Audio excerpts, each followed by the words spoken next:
Good morning. As all of you are aware, we're under a major pandemic with the coronavirus, and this started back in early March when the CDC issued guidelines for social distancing. We started as a company at FleetNet, moving employees to different locations within the company so we could maintain the 6-foot separation.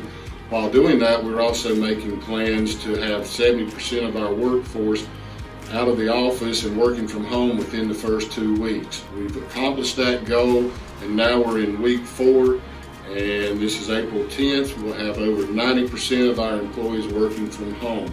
Our major focus and emphasis was ensuring that we kept our employees safe during this time while maintaining a high level of service to our customers.